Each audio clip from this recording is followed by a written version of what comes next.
ராஜமுருகனை வந்து ஃபோன் பண்ணி சொன்னால், அண்ணே புத்தகத்தை எழுதுறதோடு நிப்பாட்டிக்கிட்டால் நல்லாயிருக்கும், நீ இந்த பாட்டு எழுதுறது இதை விட இன்னும் கொஞ்சம் நல்லா எழுதினீன்னா, இந்த முகநூல் எழுதுறதை விட பாட்டு இன்னும் கொஞ்சம் நல்லா எழுதினீன்னா, இன்னும் ஒரு ஏற்கனவே உங்களுக்கு கணக்குக்கு வராத 10-15 வீட்டை தாண்டி இன்னொரு 5-6 வீடு வாங்கிடலாம். அவர் என்னென்னா, அவர் எப்போதுமே வந்து பொருள் முதல்வன் தான் முக்கியம்னு பேசுகிற ஒரு கம்யூனிஸ்ட் அவன். ஆனால் அவன் சம்பாதிக்கவே மாட்டான். சம்பாதித்ததெல்லாம் காம்ரேட் டேக்ஸின்னு சொல்லி செலவு பண்ணிகிட்டே இருப்பான்னு வச்சுக்கோங்களேன். காம்ரேட்னாலே எப்போதும் அப்படி தானே. அதனால் இந்த கூட்டம் என்னவாக அமையும், எப்படி இருக்கும் அப்படிங்கிறதெல்லாம் தாண்டி இந்த புத்தகம் எழுதுவதற்கான நோக்கத்தை மட்டும் நான் சொல்லிவிட்டு முடிச்சுக்கிறேன்னு நினைக்கிறேன். ஏன்னா நிறைய நேரம் பேச வேணாங்கிறது தீர்மானமான முடிவு தான் எனக்கு. ஏன்னா நீங்கள் எல்லோரும் வீட்டுக்கு போகணுங்கிறத தாண்டி நான் வீட்டுக்கு முதல்ல போகணும். ஏன்னா அவ்வளவு சந்தோஷத்தின் நிறைவில் வந்து ஒரு சின்ன தனிமை தேவைப்படும்ல. இப்போ எனக்கு அந்த ஒரு தனிமையை நோக்கி நான் போகணுங்கிற மாதிரியான ஒரு மனநிலையை இந்த கூட்டம் ஏற்படுத்தி இருக்கிறது. ரொம்ப ஒரு நெகிழ்வான நிறைவான ஒரு விஷயம். இந்த புத்தகத்தை எழுதி முடித்தோடனே நான் எனக்கே பிடித்தது அப்படின்னு நான் எழுதுனதுக்கு ரொம்ப முக்கியமான காரணம், நான் இத்தனை வருடம் சினிமாவில் தாக்கு பிடித்ததற்கு காரணமே இந்த புத்தகம் எழுதுவதற்கு தான் அப்படின்னு நான் வந்து உறுதியாக நான் சொல்லுவேன். ஆனால் இந்த புத்தகம் எழுதுவதற்கு காரணமும் சினிமா பாட்டு தாங்கிறத நான் ரொம்ப நேர்மையாக சொல்லணும். எனக்கு முதலில் நான் வந்து ஒரு மெட்ரிகுலேஷன் பள்ளியில் படித்தேன், ஆங்கில வழி பள்ளி. இந்த அம்மன் கோயில் கலக்காலையில் ஒரு பாட்டு வரும்.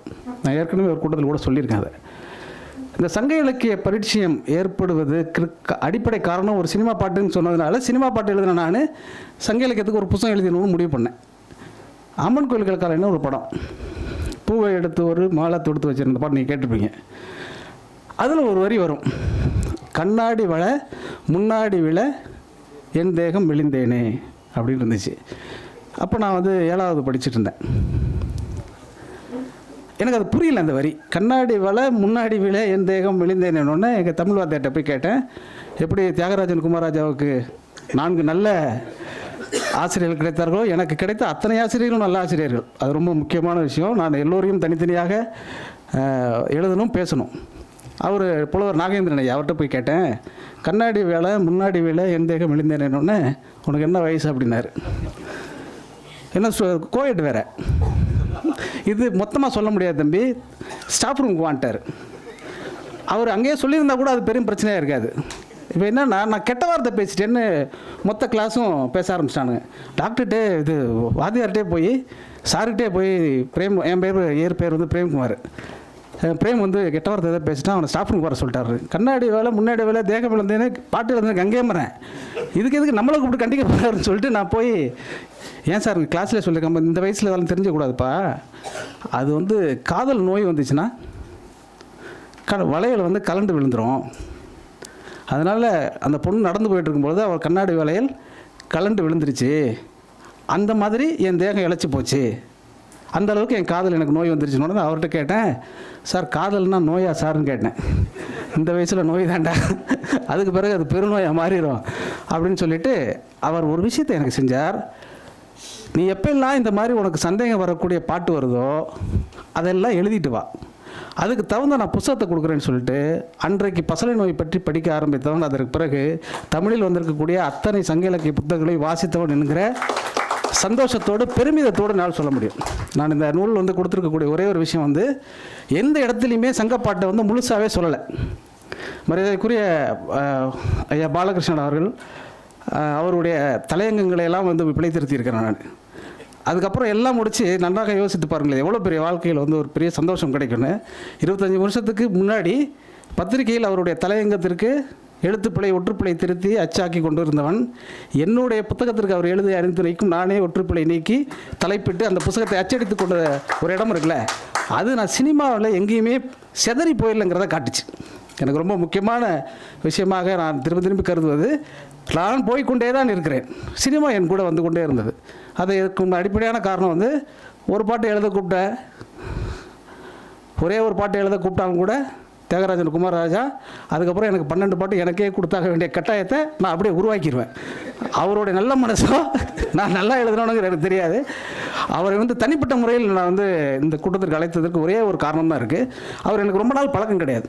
பழனியப்பன் வந்து எனக்கு வந்து இயக்குனர் பழனியப்பன் வந்து ஏறக்குறை எனக்கு 27 வருஷத்துக்கு முன்னாடியிலேருந்து பழக்கம். ஆனால் அந்த 27 வருஷத்துக்கு முன்னாடி நான் என்னுடைய 3வது சினிமா பாட்டை எழுதுகிற போது சினிமா பாட்டை எப்படி எழுத வேண்டும் என்று எனக்கு கற்றுக் கொடுத்தது பழனியப்பன் தான். இது நான் எல்லா மேடையிலும் சொல்வேன். நான் அதற்கு முன்னாடி எழுதி கொண்டிருந்தவர்களுடைய பாடல்களை நான் கேட்டிருக்கேன். நான் வந்து எல்லாருக்கும் தெரிஞ்சிருக்கும், கடையாளி பத்திரிகையில் வேலை பார்த்துட்டு இருந்தேன். கடையாளி பத்திரிகையில் வேலை பார்த்தாலே இலக்கியத்தில் மிகப்பெரிய ஆளாயிட்டோம்னு நம்பி மோசமான கவிதை எழுத ஆரம்பிச்சிருவோம் இயல்பாகவே. அப்படி தான் நான் இருந்தேன். அவர் உடனே சொன்னார், ஒரு சுச்சுவேஷன்லாம் சொல்லி, காதலிக்கவே முடியாத ஒருத்தன் காதலிக்கிறான், அதை பற்றி பாட்டு எழுதுங்கன்ட்டார். அவர் ரொம்ப எல்லாத்தையும் ஈஸியாக சொல்கிறதா சொல்லி கஷ்டமாக தான் சொல்லுவார். நீங்கள் பார்த்தீங்கல்ல, பேசிகிட்டு இருக்கும்போதே நமக்கெல்லாம் ஈஸியாக இருக்க மாதிரி தெரியும், ஆனால் கஷ்டமாக ஒரு விஷயத்தை சொல்லிடுவார். இப்போ நான் 3 வீடு வச்சுருக்கேன்னா 10 வீடு வச்சுருக்கேனாங்கிற பிரச்சனை இங்கே யாருமே கேட்கல, பேச்சு போகல சொல்கிறது.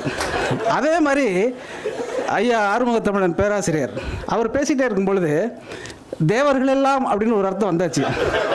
அவருக்கு டக்குன்னு என்னென்ன ஓபிஎஸ் ஞாபகமோ வேறு ஏதோ ஞாபகம் வந்து தேவர்கள்னா வானவர்கள். ஏன்னா நாடு வந்து இன்றைக்கி அவ்வளோ பிரச்சனைகள் இருக்குது. இன்றைக்கி தேவர்னரோ இப்போ கவுண்டர் மணி பேரை கூட நம்ம சொல்கிறது சங்கடமாக இருக்குது. மணி நடிக்கிறாரு, ஏன்னா கவுண்டர் மணினா கவுண்டர் அரசியல் போயிட்டுருக்கு. அதனால் இது ரொம்ப வந்து இங்கே இருக்கக்கூடிய ஆளுமைகள் அத்தனை பேர் ரொம்ப மதிக்கக்கூடியவர்கள். அதனால் வந்து இந்த நான் எப்போதுமே புத்தகம் எழுதுறதை விட என்ன நினைப்பேன்னா, இந்த புத்தக விழாவில் அழைக்கக்கூடியவர்கள் இந்த புத்தகத்தை பற்றி பேச வேண்டாம்னு நான் நினைப்பேன். ரொம்ப முக்கியமான காரணம். ஏன்னா புத்தக விழாவே இது வந்து இந்த புத்தகத்தை அறிமுகப்படுத்துவதுக்கு தான். ஏன்னா எனக்கு அடிப்படையில் நான் ஒன்று நினச்சிக்குவேன், எப்போதுமே விற்கிறதுக்கு புத்தகம் எழுதவே கூடாது, விற்கிறதுக்கு பாட்டு தான் எழுதணும், நிற்கிறதுக்கு புத்தகம் எழுதணும். அதனால் நிற்கிறது ரொம்ப முக்கியம். நான் நிற்கிறதுக்கு புத்தகத்தையும் விற்கிறதுக்கு சினிமா பாட்டும் எழுதக்கூடிய மனநிலை உடையவன். அதனால் எந்த பிரச்சனையும் இல்லை.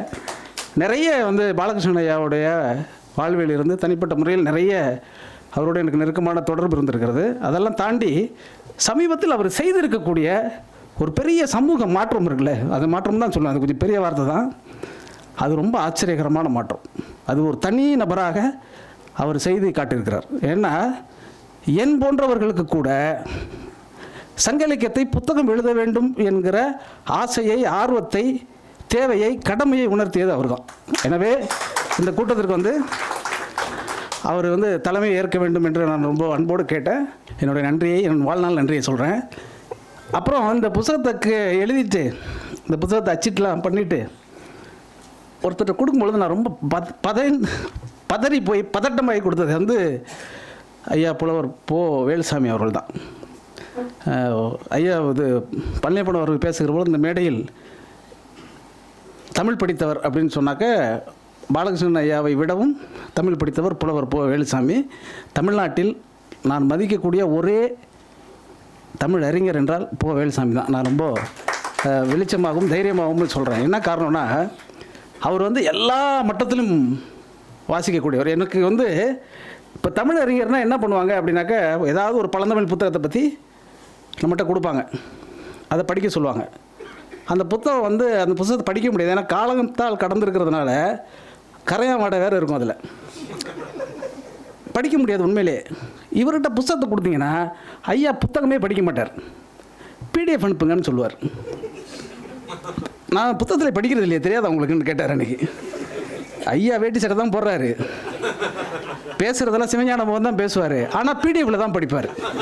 எனக்கு வந்து இது ரொம்ப அவர்கிட்ட வந்து ரொம்ப கவர்ச்சிகரமாக எனக்கு பிடிச்சது. ஐயா எப்படியா சொல்கிறீங்க, எனக்கெல்லாமே படிக்க முடியலையா, கண்ணெல்லாம் உறுத்துற மாதிரி இருக்குது அப்படின்லாம் சொல்லுவேன். இல்லை நீங்கள் கொஞ்சம் படித்து பழகுங்க, அதுக்கப்புறம் நிறைய படிக்கலான்னு சொன்னார். அதனால் அதை தாண்டி என்னென்னா, இந்த புத்தகத்தை படிச்சுட்டு ஒரு 2 அத்தியாயம் படிச்சுட்டு பேசி வழக்கம் போல் பாராட்டி எல்லாம் சொல்லிவிட்டு ஒரு சின்ன 2 குறிப்பு இருக்குது அப்படின்னார். சொல்லுங்கய்யா அப்படின்னு சொன்னேன். ஏதாவது என்னைக்கு என்ன மாதிரி இருக்கும், பாட்டு என்ன மாதிரி இருக்கும் அப்படிங்கிற மாதிரி. முடிநாகனார் அப்படின்னு ஒரு புலவர் இருக்கார், அவரை பற்றி சொன்னார். நான் வந்து முடிநாக ராயர் அப்படின்னு அந்த பாட்டுக்கு பேர் போட்டிருந்தேன். நானும் நிறைய படிச்சிருக்கேன்ல அப்படிங்கிறதுக்காக முடிநாக ராயர் போட்டேன். இது நல்லா செக் பண்ணிட்டீங்களா அப்படின்னு கேட்டார். ஏன்னா அவர் எப்போ பேசினாலும் நான் ரொம்ப பயந்து தான் பேசுவேன். ஏன்னா அவர் வந்து கிடுக்கு பிடியை வச்சுக்கிட்டு தான் நம்மள்ட்ட கேள்வியே கேட்பார், அப்புறம் பதிலும் அவருக்கு தெரியும். அதனால் என்ன, ஆமாம் என் முடிநாக ராயர் தான் நான் பார்த்த புத்தகத்தில் இருக்குன்னா, நான் வந்து தரவுக்கு ஒரு 10 புத்தகம் வச்சுக்குவேன். இந்த பக்கம் பின்னத்தூர் நாராயணசாமி, அவை துரைசாமி பிள்ளை, இப்படி எல்லா புத்தகத்தையும் எடுத்து வரிசையாக குறிப்பு போட்டு எழுதி வச்சுக்கிட்டு தான் அந்த பாட்டை பயன்படுத்துவேன். அப்படிங்களா, முடிநாகனார் தான் கரெக்டுங்கிறீங்களா அப்படின்னாரு. முடிநாகனார் தான் கரெக்டுங்கிறீங்களா அப்படின்னாரு. ஆமாம் ஐயா அப்படி தான் இருக்குது அப்படின்னு. அது பின்னாடி ஒரு பெரிய வரலாறு இருக்குன்னு 1 மணி நேரம் சொன்னார். அந்த பேர் ராயர் என்பதை தூக்கிட்டு நாகனார்னு போட்டதுக்கு என்ன வரலாறுன்னு எனக்கு சொன்னார். அது தமிழில் வேறு சொல்வதற்கு இன்றைக்கு எந்த அறிஞனுக்கும் அந்த தகுதியோ அருகதோ இருக்காது.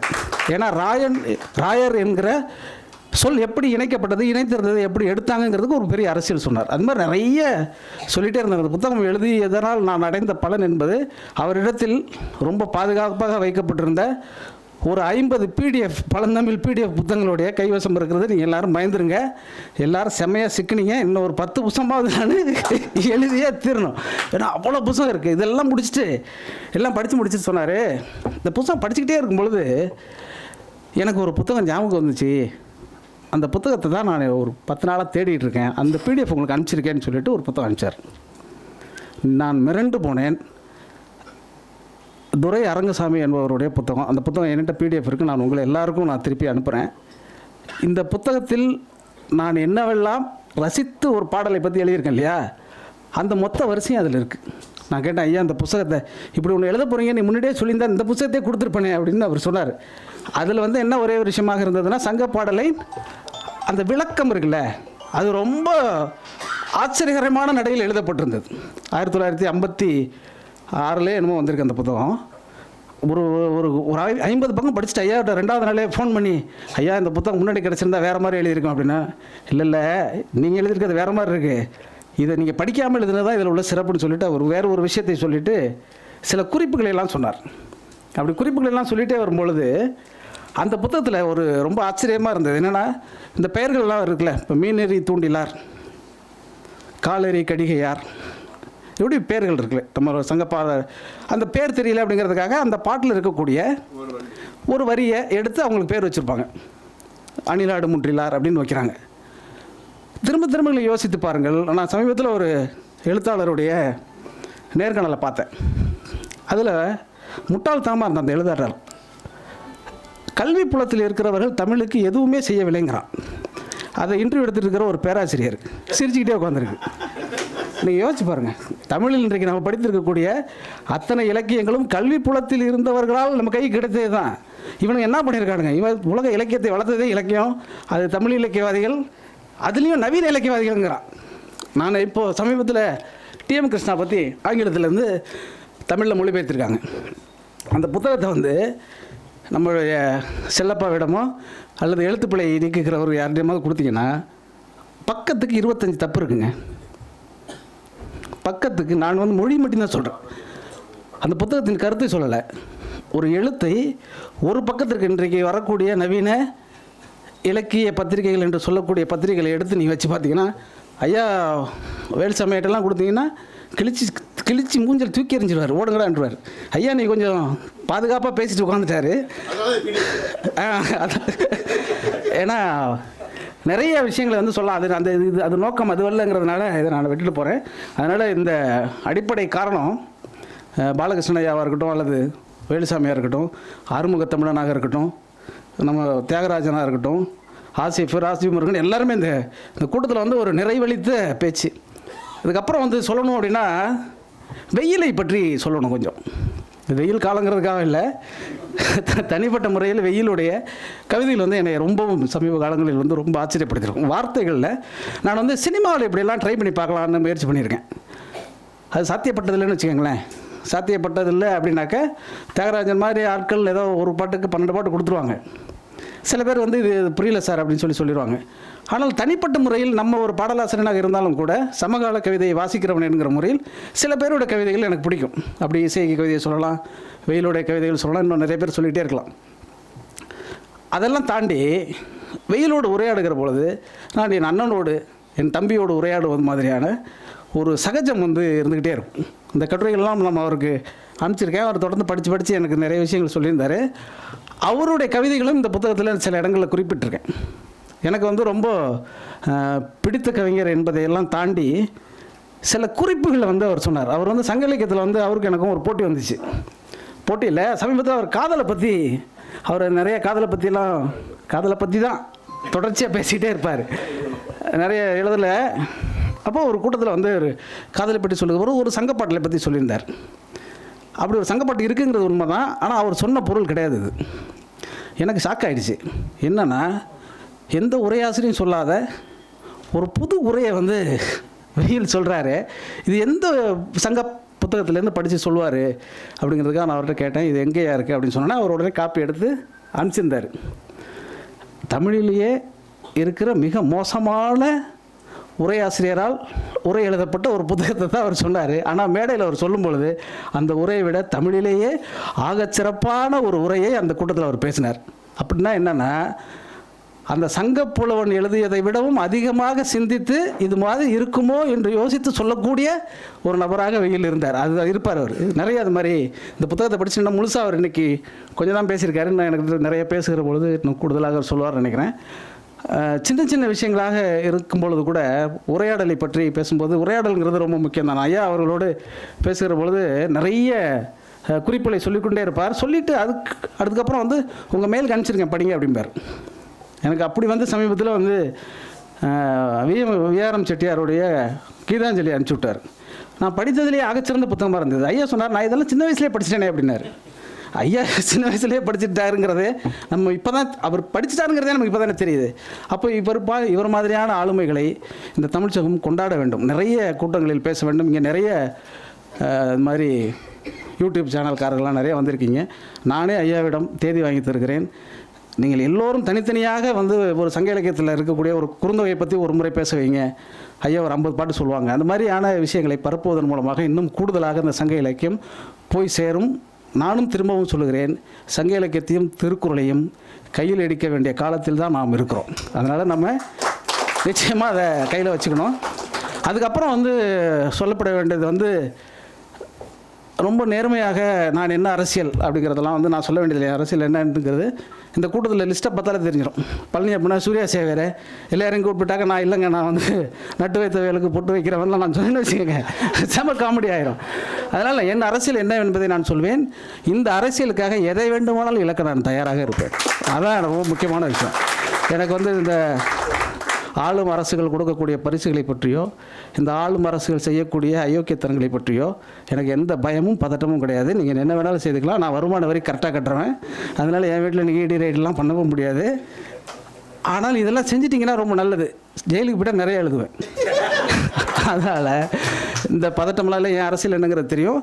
எனக்கு முன்னால் இருந்தவர்கள் செய்ய தவறியதை நான் செய்வேன் என்பதை வந்து ரொம்ப ஆத்மார்த்தமாக நான் சொல்லிக்கொள்ள விரும்புகிறேன். அப்புறம் நான் என்னுடைய அருமை நண்பர் கடற்கரையை பற்றி சொல்லாமல் முடிக்க முடியாது. நான் ரொம்ப சுருக்கமாக பேசலான்னு தான் நினச்சேன். ஆனால் பேசி ஆக வேண்டிய சூழல் ஏற்படுது. கடற்கரை வந்து இந்த புத்தகத்துக்கு மட்டும் இல்லை. கடற்கரை வந்து ஒரு சக பத்திரிகையாளனாக இருந்த காலத்திலிருந்து இங்கே அறிமுகம். ஆனால் ஒரு நண்பன் எப்படி ஆசிரியர் ஆகான் என்பதற்கு அவர் தொகுத்து தந்திருக்கக்கூடிய புத்தகங்களை படிக்கணும். நீங்கள் ஏகே செட்டியாருடைய புத்தகமாக இருக்கட்டும், யாமறிந்த புலவனாக இருக்கட்டும், பாரதி விஜயமாக இருக்கட்டும், எவ்வளோ உழைப்பு. ஒரு சாதாரண மனிதன், ஒரு ஊசி போல் ஒரு மனிதன் உட்கார்ந்து கொண்டு ஊர் ஊராக போய் இன்றைக்கி வந்து எல்லா இடத்துலையும் ஸ்காலர்ஷிப்பை வாங்கி கொண்டு புத்தகங்கள் எழுதக்கூடிய அறிஞர்கள் தான் நம்ம வச்சுருக்கிறோம். அவங்கள தான் இன்றைக்கு எல்லா முக்கியமான ஸ்தலங்களிலும் இடங்களிலும் இருக்கிறார்கள். ஆனால் அவருக்கு என்ன உதவி இருக்கிறது? தனி சொந்த காசை போட்டு செலவு பண்ணி அவ்வளோ புத்தகங்களை அடித்து அந்த புத்தகங்களை முகநூலில் வந்து பதிப்பிட்டு நீங்கள் யோசிச்சு பாருங்கள். இது தமிழ் அரசு தான், தமிழுக்காக செய்யக்கூடிய அரசு தான். ஆனால் அவருடைய புத்தகம் வந்து அவரே முகநூலில் வந்து குறிப்பெழுதி எல்லோரும் முன்வெளி திட்டத்தில் பணத்தை அனுப்பி அதில் ஒரு 2000 பக்கத்தை பதிவு பண்ணி பதிப்பிச்சு அதை எப்படி வந்து ஒரு சூழல் இருக்கிறது என்பதே எனக்கு வந்து பார்த்துக்குங்க. ஐயா பழனிசாமி அவர்கள் பேசுகிற போது சொன்னோம்ல, எங்கே நாம் விட்டோம், இங்கே தான் விட்டோம், இப்போதும் விட்டோம். அதுதான் ரொம்ப முக்கியமானது. இந்த மாதிரியானவர்களெல்லாம் நம்ம வந்து ஏதாவது ஒரு நிறுவனமாக, ஒரு முக்கியமான நிறுவனத்திற்கு, ஒரு பண்பாட்டு நிறுவனத்திற்கு பொறுப்பாளர்களாக போட வேண்டும். அவர் வந்து எழுதிட்டு இருப்பார்ல, எவ்வளோ எழுதுவார், எவ்வளோ புத்தகங்கள் கிடைக்கும் தமிழுக்கு. எனவே அது வந்து ரொம்ப முக்கியமானது. இந்த குறிப்பிட்ட இந்த புத்தகத்திற்கு வந்து இந்த விழாவாக இருக்கட்டும், பக்கம் பக்கமாக அவர் வாசித்து விட்டு சொன்ன விமர்சனங்களாக இருக்கட்டும், எல்லாமே ரொம்ப என் வாழ்க்கையில் ரொம்ப முக்கியமான விஷயமாக நான் கருதுகிறேன். தொடர்ச்சியாக அவரோடு அதான் பழனியப்பன் சொன்ன வார்த்தையில் வந்து ரொம்ப நான் ரொம்ப நெகிழ்ந்து போனது என்ன, 25 வருடங்களாக இருக்கிறோம், நாங்கள் ஒருவருக்கு ஒருவர் கடன் கேட்டுக்கொள்ளவில்லைன்னு சொன்னார்ல. அந்த கார் நீங்கள் வாங்கலாம், நல்லாயிருக்கும் அப்படின்னு நான் கடற்கரைக்கு சொன்னேன்ல, நானே விரைவில் அவருக்கு ஒரு கார் வாங்கி கொடுப்பேன். ஏன்னா அது ஒரு பிரச்சனையே இல்லை, அது ஒரு சாதாரண விஷயந்தான்.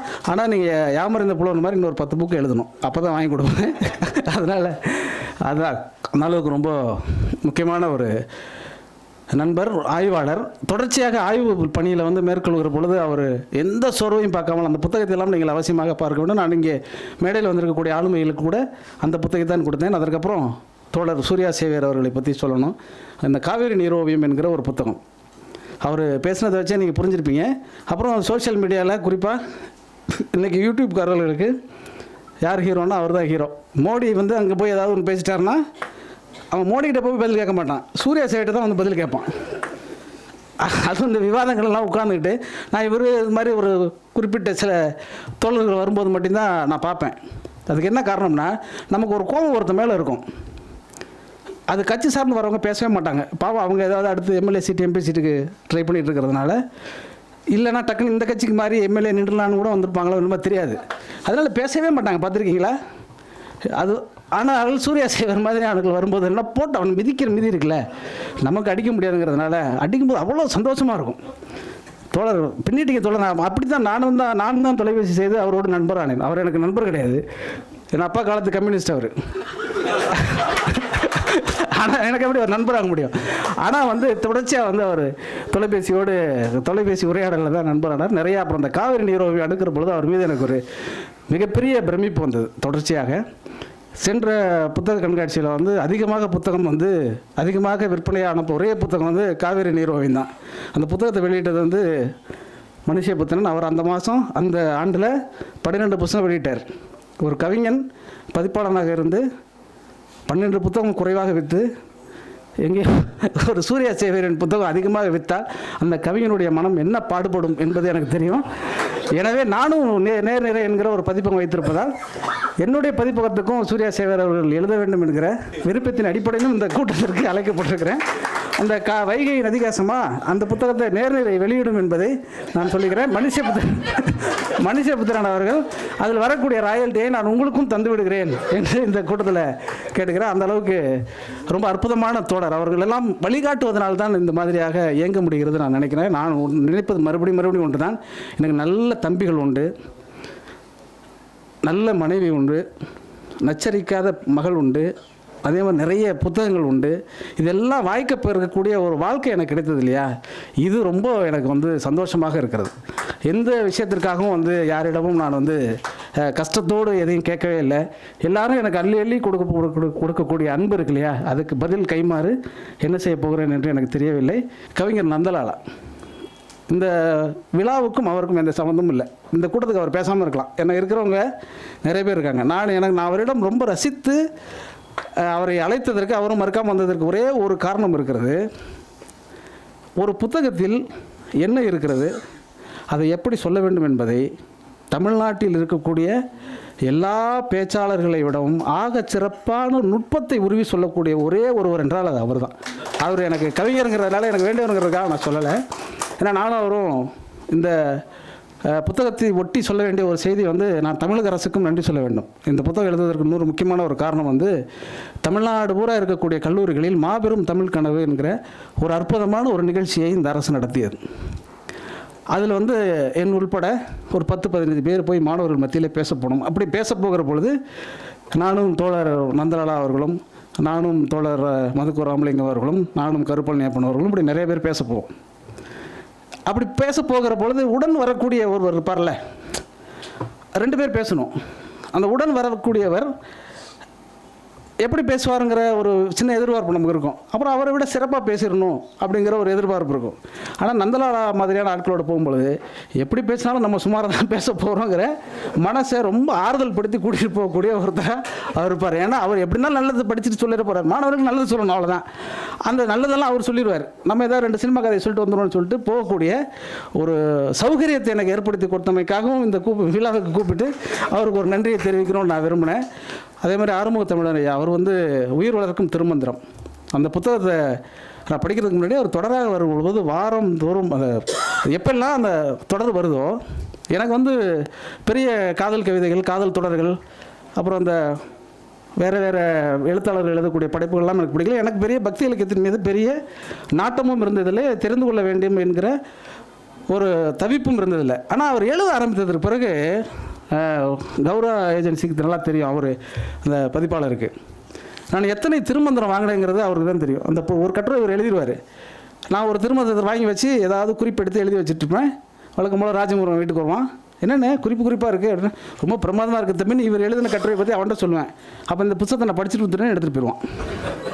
இப்படி எனக்கு நிறைய தம்பிகள் இருப்பதனால என்ன காரணம் இருந்துச்சுன்னா, நிறைய புத்தகங்களை நான் வாங்கி இப்படி தம்பிகளுக்கு கொடுத்தது ஒரு காரணம். இதனாலேயே என்னுடைய வாசிப்பு என்பது என்னென்னா, ஐயா புத்தகத்தை ஒரு முறை தொலைச்சிட்டான்னு சொன்னார்ல, நான் வந்து புத்தகத்தை தொலைச்சதே கிடையாது. புத்தகத்தை வந்து வச்சுட்டு மறந்துடுறதெல்லாம் கிடையாது, தெரிஞ்சே புத்தகம் போயிடும் எனக்கு.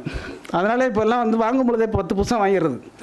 ஏன்னா கண்டிப்பாக வந்து ஒரு ராஜமுருகனுக்கு ஒன்று போயிடும், இப்படி வரிசையாக வரக்கூடிய ஒவ்வொரு தம்பிகளும் எடுப்பாங்கன்னு. அப்படி எடுத்துகிட்டு போனாக்க அவர்கள் ஒன்று எனக்கு கொடுப்பார்கள். அது ரொம்ப ரொம்ப முக்கியமானது. என்ன கொடுப்பாங்கன்னா, அதை படிச்சுட்டு போயிட்டு இந்த இருக்கக்கூடிய இவ்வளோ படிச்சிங்கன்னு சொல்கிறது இருக்கு இல்லையா, ஒவ்வொரு முறையும் ஒவ்வொரு தம்பியோட வந்தாங்கன்னு சொல்கிறது இருக்கு இல்லையா, இதற்கெல்லாம் ஒரே ஒரு ரகசியம் இருக்குன்னா, இந்த தம்பிகள் என்னோடு பயணிக்கிற பொழுது, குறிப்பாக நம்ம மூர்த்தி அதை சொல்லணும், இங்கே மேடைக்கு வந்தார்ல, அவர் ஒரு முறை வந்து வாணியம்பாடிக்கு போயிட்டு திரும்பி வரும்பொழுது, அண்ணா சங்க இலக்கியத்தை பற்றி சொல்லுங்களேன்னு சொன்னாப்புல. நான் வந்து டக்குன்னு கேட்டாப்புல நான் வந்து பேச ஆரம்பித்தேன். வந்துக்கிட்டே இருந்தோம், கிட்டத்தட்ட ஒரு 3 மணி நேரம் பயணம்.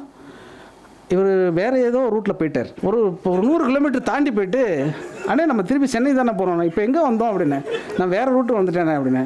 ஏன்ப்பா இப்படி பண்ணிட்டேன் அப்படின்னு. இல்லைண்ணே நல்லா சங்க இலக்கியம் சொன்னீங்க, அண்ணன்ட்ட கேட்டுக்கிட்டே போமேன்னு சொல்லி கேட்டுக்கிட்டே நீ சென்னைக்குள்ளே போயிருக்கணும், வேறு எங்கேயோ போயிட்டேன்னு சொல்லி அப்புறம் திருப்பி வரும்பொழுது அது தொடர்ச்சியாக அந்த அனுபவம் வந்து ரொம்ப சந்தோஷமாக இருந்தது. அன்றைக்கு தான் என்னுடைய அந்த முதல் கட்டை சொல்வலை வேட்டுவோம் என்கிற அந்த கட்டுரையை நான் எழுத ஆரம்பித்தேன். அதற்கு பிறகு தொடர்ச்சியாக ஒவ்வொரு கட்டுரையும் நான் எழுதி முடிச்சிட்டேன். அப்படி ஒவ்வொரு முறையும் அந்த சொல்வலை வேட்டுவோம் வந்து மூர்த்திக்கு தெரியும். அப்புறம் வந்து துளிர்க்கு மரப்பா வந்து கேட்டிங்கன்னா பிரம்மாவுக்கு தெரியும். இப்படி ஒவ்வொரு தம்பிகளோடும் நான் உரையாற்றியது. அந்த உரையாடுகிற சமயத்தில் அவர்களுக்கு அந்த சங்கப்பாடல்களை சொல்லுகிற பொழுது அவர்கள் படித்துவிட்டு திருப்பி வந்து என்கிட்ட சொல்லுவாங்க, ஆனால் நான் 2 படித்தேனே, இது இப்படி இருக்குண்ணே அப்படின்னு சொல்லுவாங்க. அதுக்கப்புறம் அது உரை படிப்போம். அது உரை படித்ததுக்கு பிறகு அதோடு ஒத்து வரக்கூடிய மற்ற விஷயங்கள் எல்லாத்தையும் சேர்த்து ஒவ்வொன்றாக பின்னி தான் இந்த புத்தகம் வந்தது. அதனால் இந்த புத்தகத்தின் உழைப்பு என்பது என்னுடைய உழைப்பு மட்டுமல்ல, எப்படி உரையாசிரியர்களுக்கு அப்படின்னு சொல்கிறனோ அது மாதிரி உடனிருந்தவர்களுக்கும் இந்த புத்தகம் சமர்ப்பணம் அப்படிங்கிறத சொல்லிக்க விரும்புகிறேன். ஆனால் இந்த புத்தகம் எழுதுவதற்கு நவீன இலக்கியவாதிகள் சங்க இலக்கியம் என்கிற பேரில் எழுதி கொண்டிருக்கக்கூடியதற்கான ஒரு மாற்றாகத்தான் இது அமைய வேண்டும் என்பதற்காக எழுதப்பட்ட புத்தகம். இதோடு நான் நிற்க மாட்டேன். ஏன்னா வேல்சாமி ஐயா எனக்கு வந்து கொடுத்துருக்காருன்னு சொன்ன இல்லையா, ஒரு 20 பிரதி தொடர்ச்சியாக நாம் எழுதுவோம், பேசுவோம். ஏனென்றால் நாம் இப்போது பேசவில்லை என்றால் பிறகு எப்போதுமே பேச முடியாதவர் ஆகிவிடுவோம். எனவே நாம் சங்க இலக்கியங்களை பேசுவோம், சமகால அரசியலை பேசுவோம், சமகால சினிமாவை பேசுவோம். தோழர் குமாரராஜா அவர்கள் வந்து சூசகமாக சொன்னார் அப்படின்னு அவர் மேடையில் தான் சூசகமாக சொல்லுவார். தனியாக அவர் ஒரு பெரியார் பேரன் என்பதை வந்து அவர் நிறைய இடத்துல சொல்லிடுவார். அவர் சூசகமாக எல்லாம் சொல்லக்கூடியவர்களை சூசகமாக சொல்லக்கூடிய யாரும் என் மேடைக்கு வரமாட்டார்கள் என்பதும் எனக்கு நன்றாக தெரியும். எனவே என்னுடைய நண்பர்கள், எனக்கு வாய்த்தவர்கள், என் உறவினர்கள் அத்தனை பேருக்கும் இந்த நேரத்தில் நன்றி தெரிவித்துக் கொள்கிறேன். இதையெல்லாம் தாண்டி இந்த விழாவில் வந்திருந்து என்னை சிறப்பித்தமை இருக்கு இல்லையா, அது ரொம்ப உங்கள் எல்லோருக்கும் என்னுடைய நன்றியை எப்படி சொல்கிறதுன்னு எனக்கு தெரியல. நீங்களே நல்லா பார்த்துருப்பீங்க. நான் இது 4வது தடவை தண்ணி குடிச்சிட்டேன். இதுக்கு மேலே தண்ணி குடிக்கவும் எனக்கு வந்து முடியாது. ஏனால் நீர் என்பது தமிழனுடைய பண்பாடு, நெருப்பு என்பது அவர்களுடைய பண்பாடு. நாம் நீராக இருப்போம், நிறைவாக இருப்போம். நன்றி, வணக்கம்.